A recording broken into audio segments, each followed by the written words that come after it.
Hola a todos, mi nombre es Andrés Mesmer y soy el editor de la Revista Evangélica de Teología. Hoy estoy hablando con uno de los autores del último número, con Andrés Reed. Andrés, buenas tardes. Buenas tardes. Andrés, primero, gracias por ese artículo.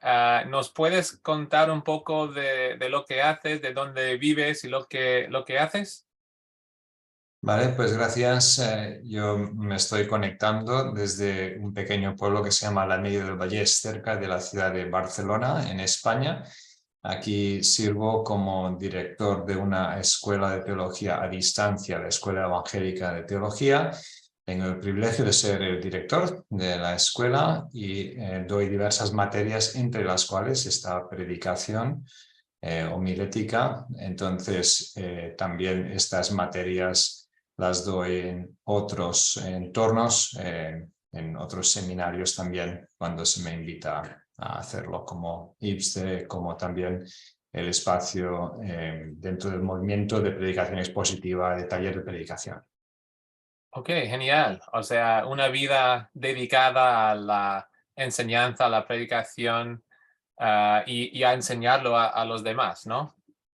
Bueno, este tema lo tengo muy cerca de mi corazón. Hay otros aspectos, naturalmente, del ministerio y de los ministerios en las iglesias, pero en cuanto a mi propia vocación, mi propia tarea, por decirlo así, esto ha sido el centro del centro, supongo.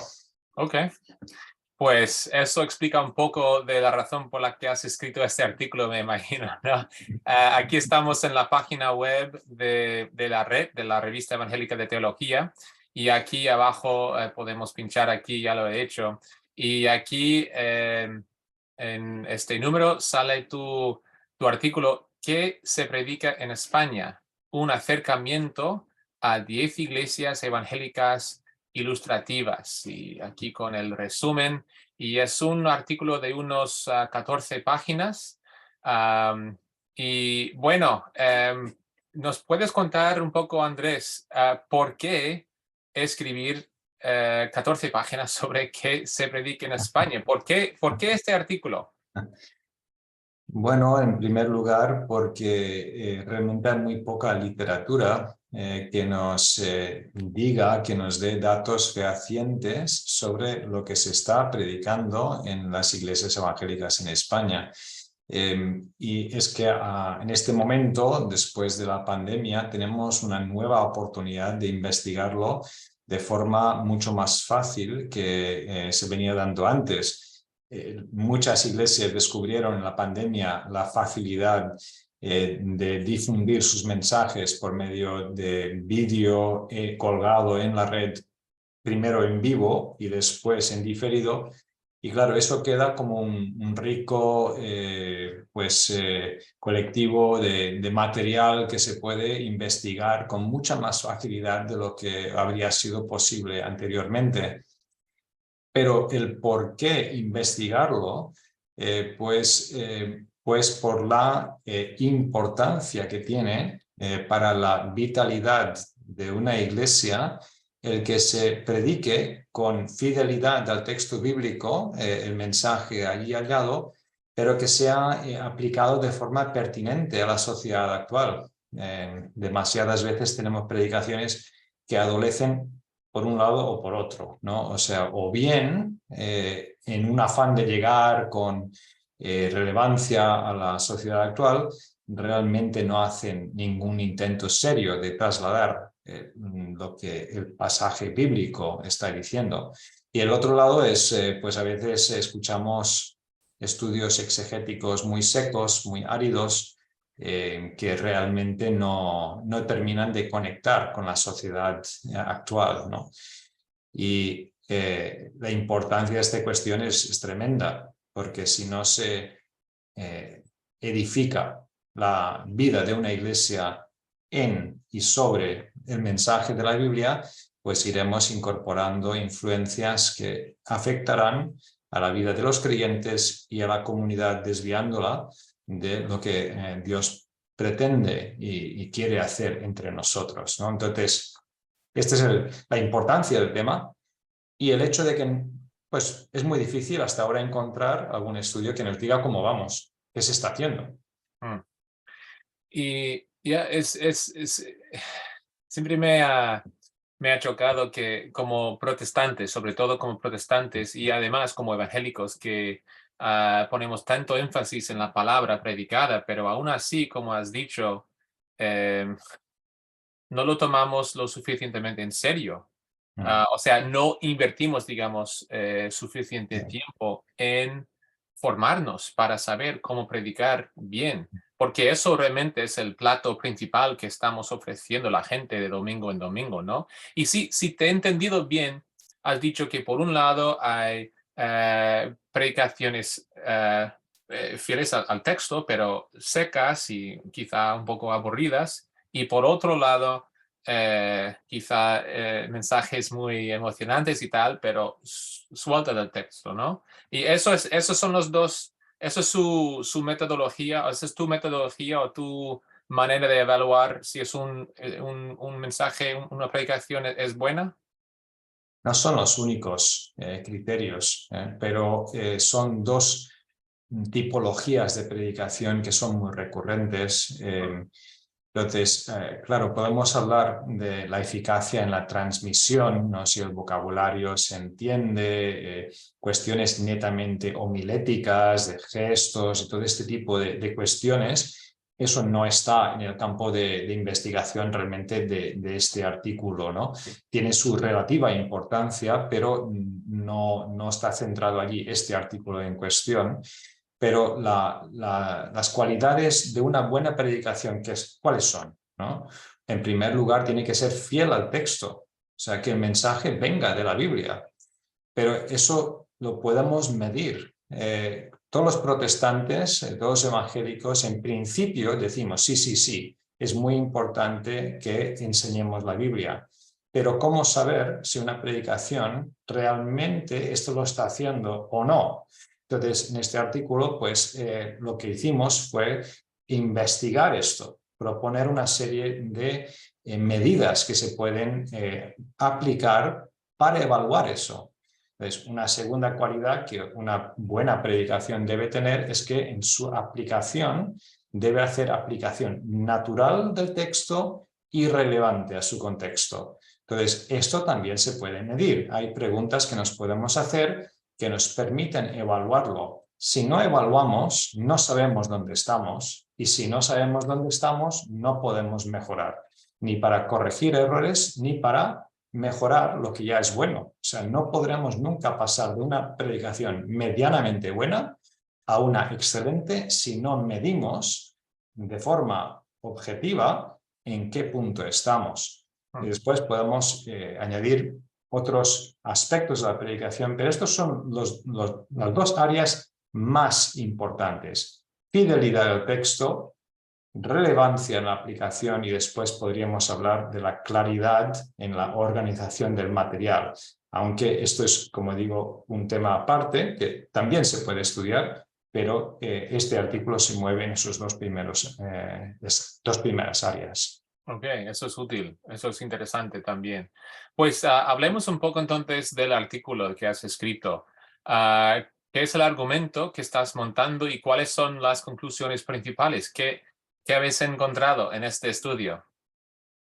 Bueno, habría diferentes maneras de hacer una selección de iglesias o de predicadores para estudiar. Lo ideal, podríamos decir, sería un estudio grande con una gran representatividad y un muestreo científico de todas las iglesias evangélicas en España. Eso sería un proyecto mucho más amplio. Podríamos quizás hablar de eso más adelante al final.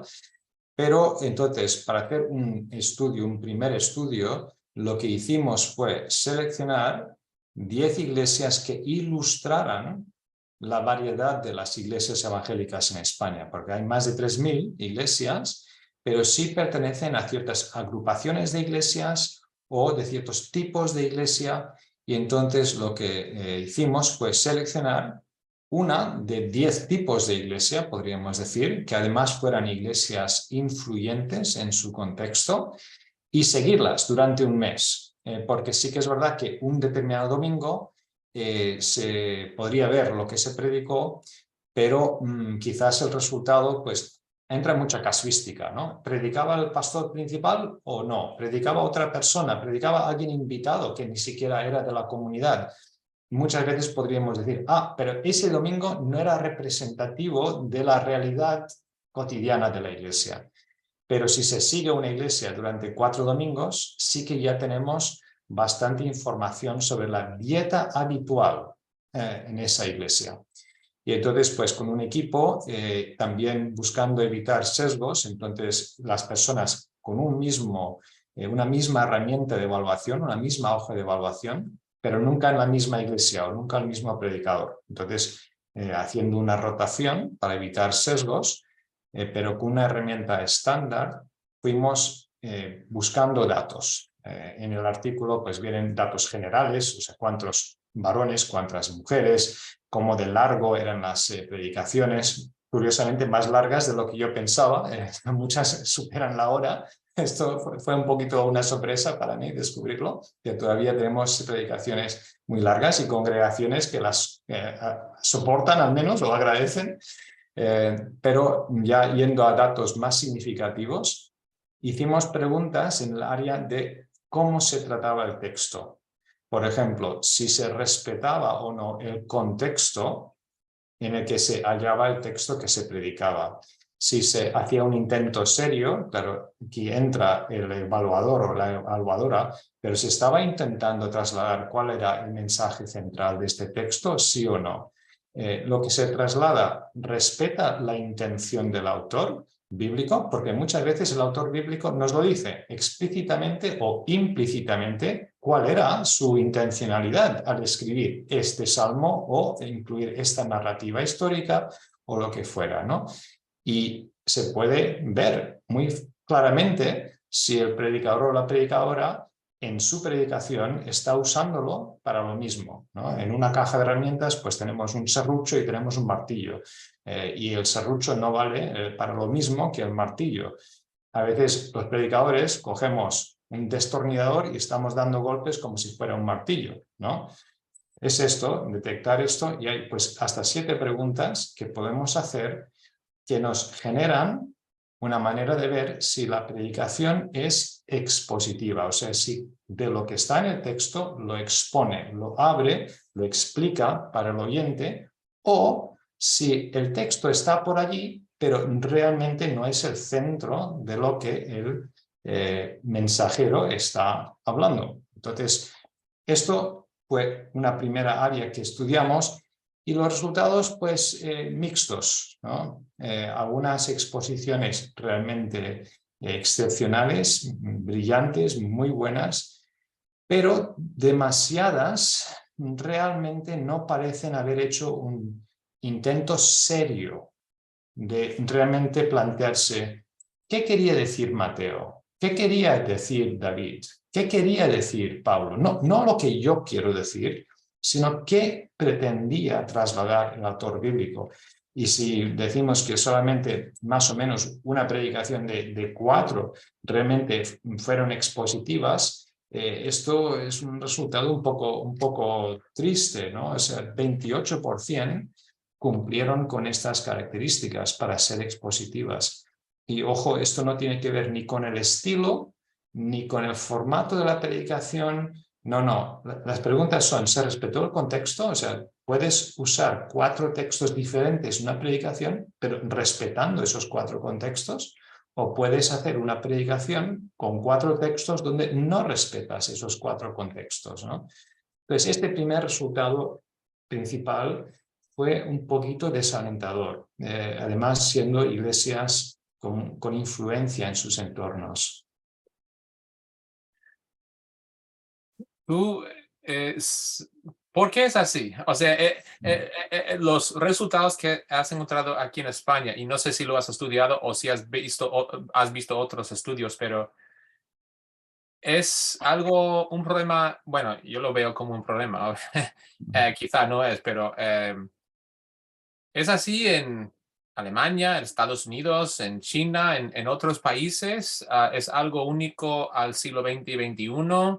Estos resultados, y sé que esos resultados se basan en un estudio limitado y tal, Sí, pero sí. nos puede, o sea, ¿por qué es así? ¿Y eso es un problema único a España Mm. o es imposible saber? Bueno, sí que de un país a otro y de una etapa histórica a otra hay cambios, ¿no? Sin duda hay cambios. O sea, cogiendo la lente más abierta, histórica, podemos ver qué se predicaba los domingos antes de la Reforma y después de la Reforma que se predicaba, ¿no? Y de hecho, esto fue la gran herramienta que Dios usó para revitalizar la iglesia, ¿no? De que los predicadores se dedicaran a decir lo que Dios dice, ¿no? Y no contar anécdotas o vidas de los santos o hacer reír a la congregación. Si nos proponemos eso, no nos sorprendamos que no veamos mucho avance en la vida espiritual de nuestros oyentes, ¿no? Lo que cambia la vida de las personas, ¿no? La fe viene por el oír y el oír por la palabra de Cristo. Entonces, si trasladamos lo que Dios dice en su palabra, podemos esperar cambios, ¿no? Pero en el transcurso de la historia hay diversos momentos de surgir y también de declive en el grado en que los que están predicando se creen estas cosas, primero como convicción.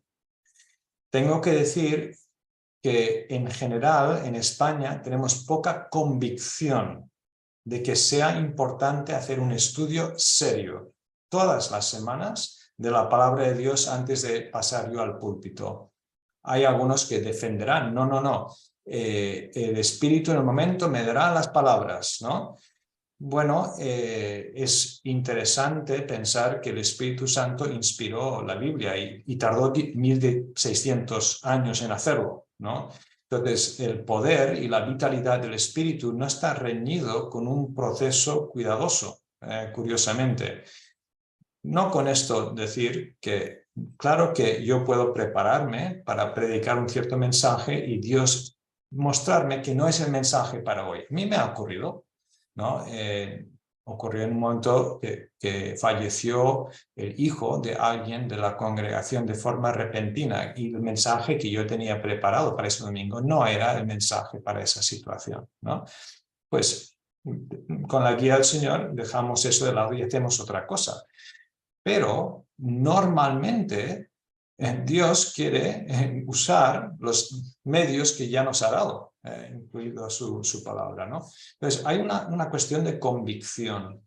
Y después tenemos también en España, a diferencia de muchos otros países, incluso europeos, un porcentaje muy alto de predicadores en modelos bivocacionales ministeriales. ¿A qué me refiero? Que la gran mayoría de los que predicarán el domingo que viene, durante esta semana están trabajando en un taller, una tienda, en una empresa o en otra profesión. Y esto tiene su cierta ventaja. Los que predican están muy en contacto con la sociedad. Esto es un valor positivo.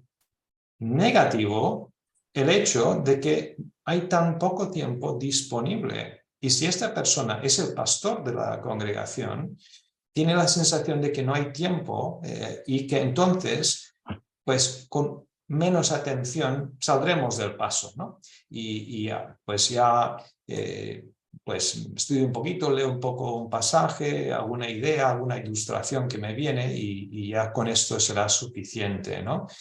A veces realmente hay que reconocer que hay personas que con mucho esmero y mucha dedicación están sirviendo al Señor de corazón y realmente no hay nadie más con el que compartir esa tarea y hacen lo mejor que pueden. Entonces, aquí no hay ninguna crítica hacia ellos, ¿no? Pero este estudio estuvimos siguiendo iglesias más bien grandes, principalmente con pastores con dedicación completa de tiempo. Si este tipo de predicador el domingo predica y se nota que no ha estudiado en serio el pasaje, no es porque no tenga tiempo, ¿no? Pueden surgir situaciones un domingo, por esto seguimos todo un mes. pero se nota cuando el modelo de predicación no está impregnado de un sentimiento de que yo necesito pasar tiempo escuchándole a Dios por medio de su palabra antes de yo levantarme para hablar. Entonces, en España, por no mencionar más cosas, pero hay un problema de convicción y a veces tenemos un problema de modelo, de ministerio de la predicación, que los predicadores no tienen suficiente tiempo para hacer lo que ellos saben que deberían hacer. Yeah. Pero me parece más importante la primera que la segunda, la cuestión de convicción. Pues ya tenemos, gracias a tu artículo, uno de los primeros estudios de qué se predica en España. ¿Qué hacemos como iglesia con este artículo? ¿Te gustaría hacer más estudios, quizá un estudio más amplio, o esto es para una llamada a despertarse? Esto es, ¿qué hacemos con tu artículo?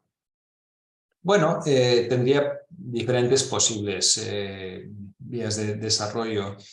Quizás si alguien lo lee y nunca se ha planteado pues cómo evalúo estas cosas, hay sencillas herramientas incrustadas en este artículo. Preguntas, hemos hablado de estas preguntas en relación al grado en que una predicación es expositiva.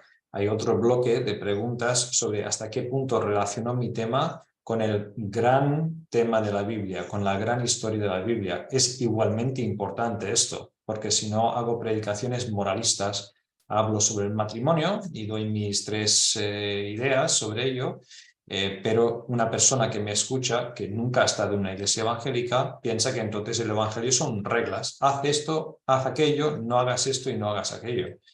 Y no está relacionado con el mensaje de lo que Dios ha hecho en Cristo, ¿no? Eso es igualmente importante, pero ¿cómo evaluar estas cosas? Pues con preguntas. Y podríamos esas mismas preguntas que vienen en este artículo ponerlas en la mano de alguien en la audiencia, en la congregación, y decir, mira, dime tu impresión este domingo, estas preguntas, ¿no? 3 o 4 personas en la congregación que nos hicieran eso de vez en cuando nos darían mucha información.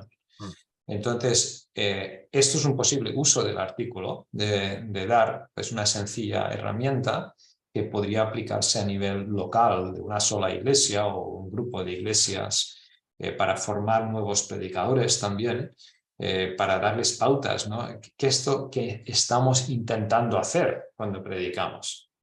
Pero después sí que sería interesante pues poder investigar más porque no se puede demostrar rigurosamente que estas 10 iglesias sean realmente representativas de las 3000. Habría que hacer pues, un estudio más amplio, habría que ver al menos una predicación de unas 90 iglesias, es el tamaño del muestreo que sería necesario. Eso sería sin duda interesante ver y sobre todo el sector de las iglesias independientes no afiliadas a ninguna agrupación tiene su reto añadido para estudiarlo, ¿no? y ver qué está ocurriendo en todo este mare magnum. Gloria a Dios, hay muchas iglesias que se están abriendo en España, pero muchas veces no sabemos muy bien que se mueve bajo la bandera de evangélico en España hoy día, ¿no?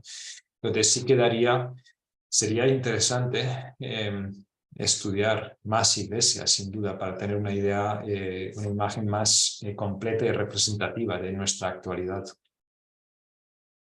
Genial. Y si hay un pastor que está viendo esta entrevista y si dice, pues yo sí necesito mejorar mi predicación, ¿cuáles son algunas herramientas que tiene disponibles? ¿O un libro o una serie de vídeos en YouTube o el taller que haces? ¿Cuáles son algunas herramientas que tiene disponible ya? Bueno, gracias a Dios, en los últimos 5, 10 años en España al menos, hay un nuevo interés, creo, que está empezando a notarse de forma transversal en la mayoría de las agrupaciones de iglesias evangélicas por ver qué se puede hacer, por mejorar el nivel de la predicación y que sean más expositivas, que realmente expliquen lo que dice la Biblia. Entonces, varias cosas. Están saliendo libros, y esto es un poco nuevo en nuestro propio contexto en España. El movimiento de taller de predicación está publicando un libro al año sobre la predicación. Algunas son traducidas, pero algunas escritas aquí en España. Y algunas de ellas son libros en campos realmente donde no había nada publicado en español. Sobre todo destaco el segundo libro que se tradujo de Murray Capel sobre la aplicación objetivo del corazón. Este libro, que yo sepa, no conocía cuando se publicó este libro de ningún libro digamos, relativamente reciente en castellano sobre el terreno de la aplicación en la predicación. Bueno, como digo, cada año han salido otro libro. Entonces, esta pequeña colección que se está formando de la editorial Andamio es muy sugerente. Allí hay recursos muy interesantes.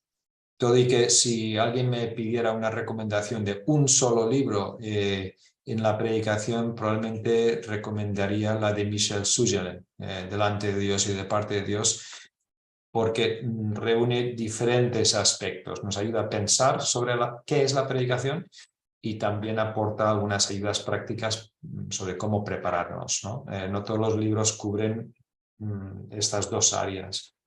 La web de tallerdepredicación.es es un sitio donde se pueden buscar recursos. Es un movimiento interdenominacional en España que ahora está detrás de ciclos formativos de retiros para predicadores en 9 regiones de España. Y como digo, es interdenominacional. Es muy bonito, ¿no? Ver cómo de trasfondos tan diversos en el mundo evangélico se está trabajando juntos para intentar potenciar la predicación expositiva.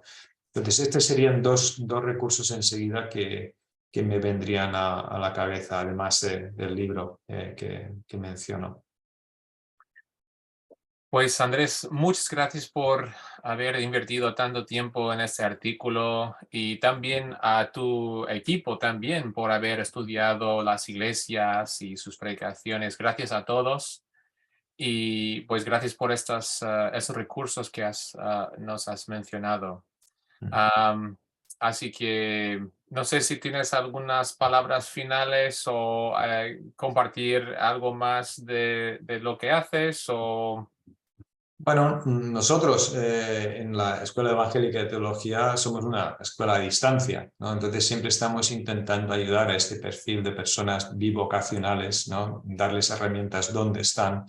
Y si alguien está viendo esto y se siente muy solo, hermano, hermana, el Señor está contigo y nos preocupamos por vosotros. Mucho ánimo. Y si el Señor te ha llamado a predicar, qué gozo y privilegio tienes.